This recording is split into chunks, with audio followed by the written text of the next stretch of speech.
오늘 우리가 읽은 이 말씀은 아브라함에게 주신 하나님의 언약이 성취되는 장면입니다.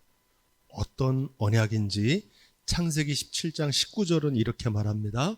하나님이 가라사대 아니라 내 아내 사라가 정녕 내게 아들을 낳으리니 너는 그의 이름을 이삭이라 하라.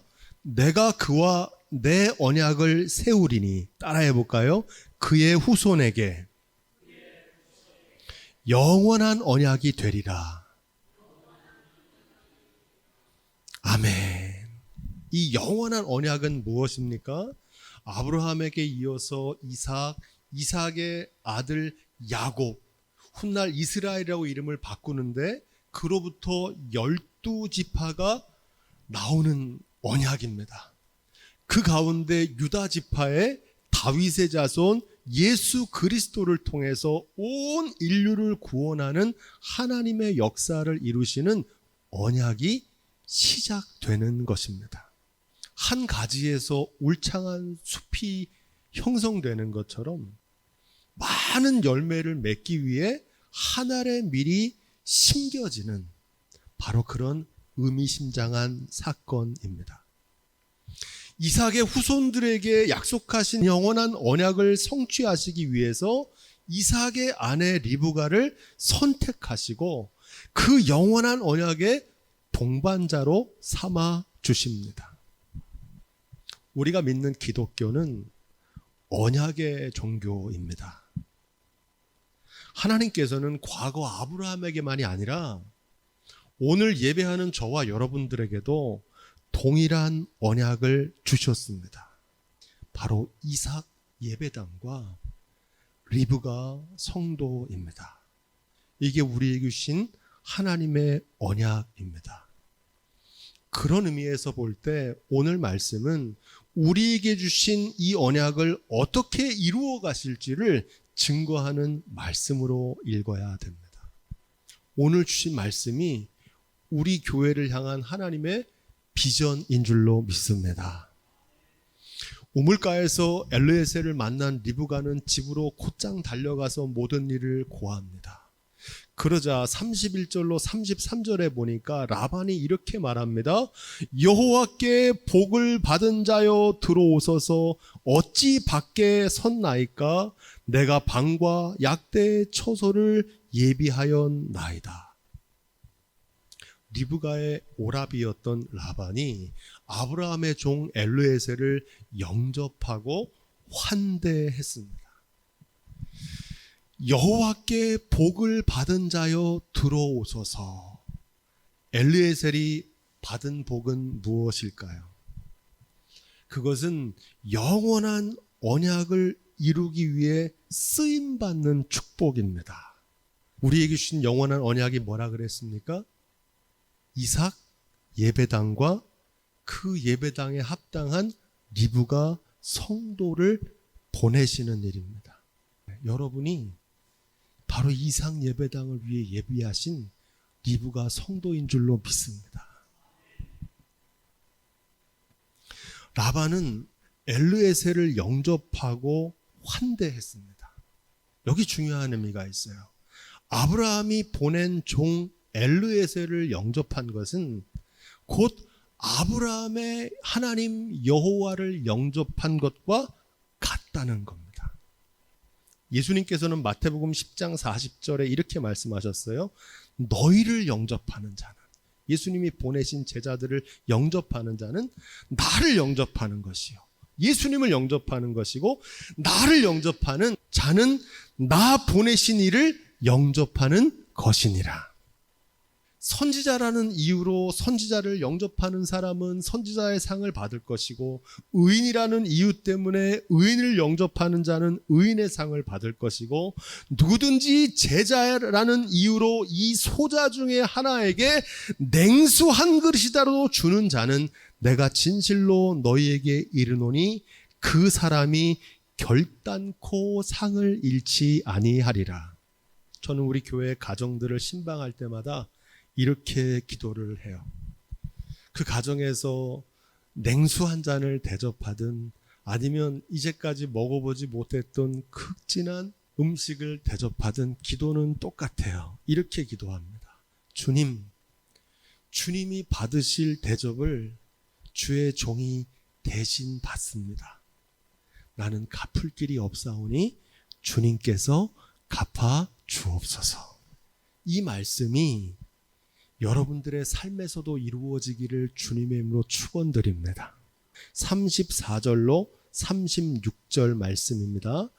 엘리에셀은 하나님께서 아브라함에게 베풀어 주신 은혜와 축복을 그대로 전달합니다. 종의 사명은 자기 얘기하는 게 아니라고 말씀드렸습니다. 자신을 보낸 주인을 증거하는 것입니다. 하나님께서 나에게 베푸신 은혜를 전달하는 것을 가리켜 뭐라 그럽니까?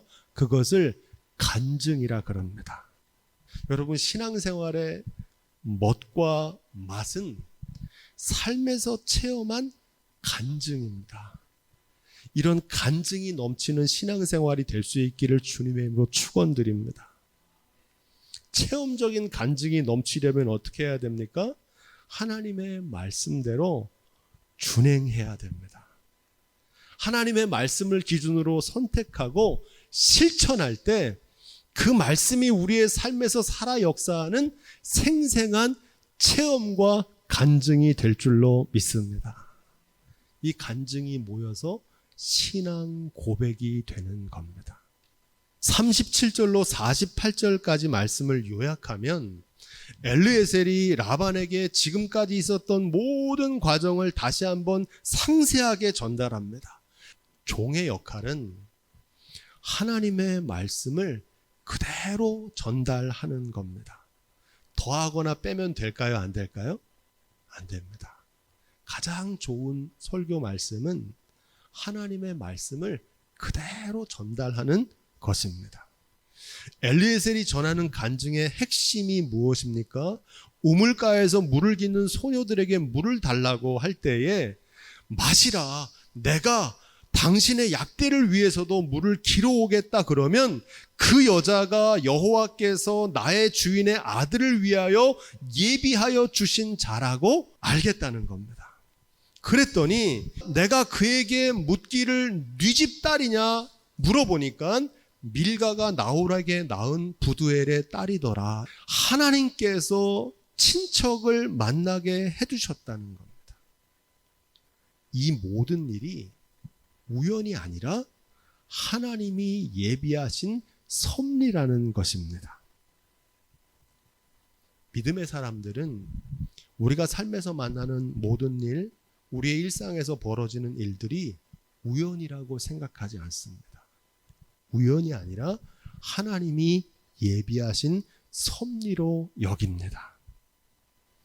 우리가 예배하는 이 아름다운 이상 예배당은 우연이 아닙니다. 하나님의 섭리입니다. 할렐루야. 이렇게 믿는 겁니다. 리브가 성도로 오늘 우리가 이 자리에 예배하는 것은 우연이 아니라 하나님의 은혜인 줄로 믿습니다. 우리도 엘리에셀처럼 모든 것이 하나님의 은혜임을 고백하고 찬송하는 삶이 되시기를 주님의 이름으로 축원드립니다. 49절로 51절 말씀 함께 읽습니다. 시작. 이제 당신들이 인자와 진실로 나의 주인을 대접하려거든 내게 고하시고 그렇지 않을지라도 내게 고하여 나로 좌우간에 행하게 하소서. 라반과 부두엘이 대답하여 가로되 이 일이 여호와께로 말미암았으니 우리는 가부를 말할 수 없노라. 리브가가 그대 앞에 있으니 데리고 가서 여호와의 명대로 그로 그대의 주인의 아들의 아내가 되게 하라. 하나님께서 섭리 가운데 예비하신 일일지라도 가부간에 선택하고 결정하는 것은 우리 자신의 몫입니다. 나귀를 물가로 끌고 갈 수는 있지만 물을 마시게 할 수 없는 것과 같습니다.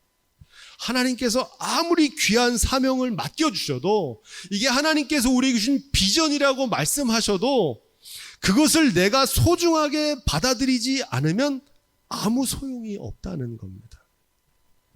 잠언서에는 이런 말씀이 있어요. 제비는 사람이 뽑지만 결정은 하나님께서 하신다.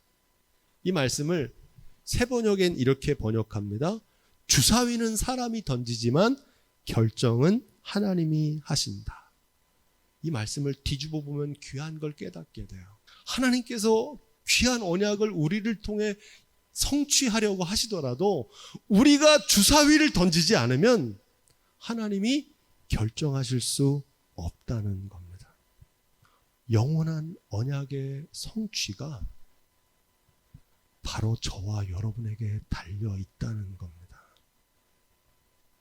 엘리에셀의 요청에 대한 라반과 부두엘의 대답이 중요합니다. 이 일이 여호와께로 말미암았으니 우리는 가부를 말할 수 없노라. 이 말을 한 단어로 줄이면 이걸 바로 순종이라고 부릅니다. 이거 하나님이 정하신 일인데 우리가 어떻게 가부간에 결정할 수 있습니까? 그대로 따르겠습니다. 이게 바로 순종입니다. 하나님께서 가장 기뻐하는 일이 무엇일까요? 제가 성경 66권을 다 읽어보니까 하나님 가장 기뻐하시는 일은 순종입니다. 천천의 수양이나 만만의 기름이 아니에요. 제사보다 순종을 기뻐하시는 줄로 믿습니다. 여러분, 순종이 어려운 이유는 이사야 55장 8절에 보니까 이렇게 되어 있어요. 여호와의 말씀에 내 생각은 너희 생각과 다르며 내 길은 너희 길과 달라서, 이렇게 말씀하십니다. 그래서 순종은 내 생각을 내려놓고 하나님의 생각을 쫓는 게 순종이에요. 그래서 어려워요. 이 말씀은 이렇게 이어집니다. 하늘이 땅보다 높음같이 내 길은 너희 길보다 높으며 내 생각은 너희 생각보다 높으니라. 그럼에도 불구하고 순종할 수 있는 이유는 내 생각대로 하는 것보다 하나님의 뜻대로 하는 것이 더 높고 좋다는 것을 아는 사람은 순종합니다. 할렐루야. 순종의 비결은 그래서 하나님을 경외하는 믿음에 달려 있습니다. 하나님의 뜻대로 하는 게 내 뜻대로 하는 것보다 더 좋다는 것을 아는 사람은 순종하지만 그 사실을 믿지 못하는 사람은 순종할 수 없는 겁니다. 의지하며 순종하는 길이 예수 안에서 즐겁고 복된 길인 줄로 믿습니다. 이어지는 52절로 56절 말씀을 요약하면 엘리에셀은 이 모든 사명을 마치고 다음날 아침 일찍 집으로 돌아가겠다고 말합니다. 그런데 리브가와 오라비는 생각이 달라요. 며칠을, 적어도 열흘을 우리와 함께 있다 가라는 겁니다. 그 후에 딸을 보내주겠다는 겁니다. 순종은 어떻게 해야 되는지를 우리에게 가르쳐주는 말씀입니다. 여러분, 순종은 즉시 온전히 기쁘게 해야 됩니다. 주님의 말씀에 순종할 때는 머뭇거리거나 주저하면 안 됩니다. 나중으로 미뤄도 안 됩니다. 하나님의 말씀대로 즉시 온전히 순종할 수 있는 믿음의 사람들이 다 되시기를 주님의 이름으로 축원드립니다. 57절로 61절입니다. 우유부단했던 집안 어른들과 달리 소녀 리브가는 즉시 온전히 기쁘게 순종했습니다. 성경이 전하는 모든 축복의 비결은 단 하나입니다. 순종입니다. 주님께서 말씀하실 때 즉시 온전히 기쁘게 순종함으로 축복의 주인공이 다 되시기를 주님의 이름으로 축원드립니다. 소녀 리브가의 순종하는 모습에서 저는 소녀 마리아의 순종을 봅니다. 이사야 7장 14절 이렇게 예언합니다. 그러므로 주께서 친히 징조를 너희에게 주실 것이라. 보라, 처녀가 잉태하여 아들을 낳을 것이요 그 이름을 임마누엘이라 하리라. 이게 무슨 뜻인고 하니 하나님께서 이스라엘 나라를 회복시키는 표적을 나타내실 텐데 동정녀의 탄생이 바로 하나님이 불가능한 일을 이루시는 기적을 예표하는 표적이 될 거라는 겁니다. 가브리엘의 수태고지는 미래에는 축복일지 모르지만 당장은 마리아에게 고난을 요구하고 있었습니다. 그럼에도 불구하고 어린 소녀 마리아는 기꺼이 순종합니다. 마리아가 가로되 주의 계집종이오니 말씀대로 내게 이루어지이다. 이 소녀 마리아의 고백이 저와 여러분들의 삶의 고백이 될 수 있기를 주님의 이름으로 축복드립니다. 만일 마리아가 순종하지 않았다면 이사야의 예언은 성취되지 못했을 것이고 예수 그리스도의 구원의 역사는 실현되지 못했을 겁니다. 저는 이 말씀을 전할 때마다 가브리엘 천사가 당시에 믿음 좋기로 소문난 수많은 처녀들을 찾아가서 이 축복의 소식을 전했을 거라고 생각합니다. 하지만 대부분의 여인들은 왜 하필이면 접니까? 거부했을 거라고 생각합니다. 엘리에셀이 물을 좀 달라 그러니까 그랬을 거예요. 아니 손이 없습니까? 발이 없습니까? 본인이 직접 또 잡수시지 왜 나에게 물을 달라 그럽니까? 아마 수많은 처녀들이 그냥 지나쳤을 것입니다. 제가 이렇게 멋대로 생각하는 이유는 오늘날에도 스스로 믿음이 좋다고 자부하면서도 하나님의 언약에는 무관심한 사람이 너무 많더라고요. 하나님의 뜻을 이루어드리는 데는 관심이 없어요. 뭐에만 관심이 있냐면 자기 물동이 지고 가는 데만 급하더라고요. 그럼에도 불구하고 마리아는 순종을 통해서 구원 드라마의 여주인공이 되었고 소녀 리브가는 순종을 통해서 천만인의 어미가 되었습니다. 중요한 사실은 하나님께서는 오늘도 리브가와 마리아와 같은 순종의 사람들을 통해서 하나님의 언약을 성취하십니다. 할렐루야. 63절로 65절 오늘 우리가 읽은 말씀입니다. 이 말씀은 리브가를 맞이하는 이삭의 모습과 이삭을 처음 마주하는 리브가의 모습입니다. 저물 때에 들에 나가 묵상하다가 이삭이 해가 저물 때에 들판에 나가서 깊이 묵상했다는 겁니다. 무심코 지나갈 수 있는 말씀이지만 여기에 아주 중요한 의미가 있습니다. 리브가를 만날 때 이삭의 나이가 40대였다고 성경은 기록합니다. 노총각이었어요. 하나님의 언약이 도무지 이루어지지 않는 겁니다. 리브가와 같은 여인을 찾지 못했던 거예요. 그래서 하나님의 언약이 이루어지기를 애타게 기다리며 기도했던 겁니다. 아마 2009년이나 10년으로 생각되는데 언약이 성취되기를 기도하며 애타게 기다렸던 그 밤들이 생각이 납니다. 아무것도 없었어요. 하나님의 언약은 이루어지지 않을 것 같았어요. 하지만 하나님께서는 그 황무지를 장미꽃이 피는 동산으로 바꾸어 주신 줄로 믿습니다. 우리 교회에 하나님께서 새 언약을 주셨는데 에스겔 36장 37절로 38절입니다. 나 주 여호와가 말하노라. 그래도 이스라엘 족속이 이와 같이 자기들에게 이루어 주기를 내게 구하여야 할지라. 내가 그들의 인수로 양떼같이 많아지게 하되 제사 드릴 양떼 곧 예루살렘 정한 절기의 양떼같이 황폐한 성읍에 사람의 때로 채우리라. 그리한즉 그들이 나를 여호와인 줄 알리라 하셨느니라. 아멘. 우리 교회에 주신 언약의 말씀이에요. 여러분, 사람의 때로 채우는 일은 하나님이 하실 일인 줄로 믿습니다. 그건 하나님이 하시는 일이에요. 그럼 우리는 어떤 일을 해야 되는 겁니까? 이스라엘 족속이 이와 같이 자기들에게 이루어 주기를 내게 구하여야 할지라. 그들을 보내는 것은 하나님이 하시는 일이고 우리는 이 일을 하나님께서 이루시기를 기도해야 될 줄로 믿습니다.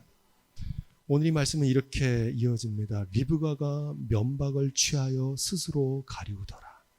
하나님이 예비하신 만남을 위해서는 서로에게 최대한 예의를 갖춰야 됩니다.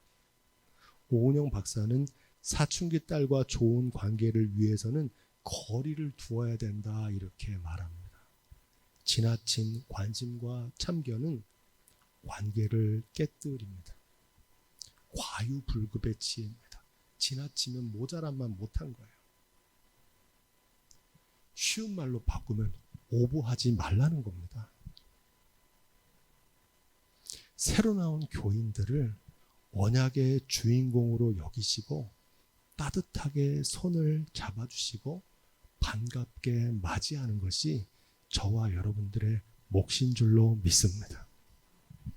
66절로 67절의 말씀 속에도 귀한 의미가 있어요.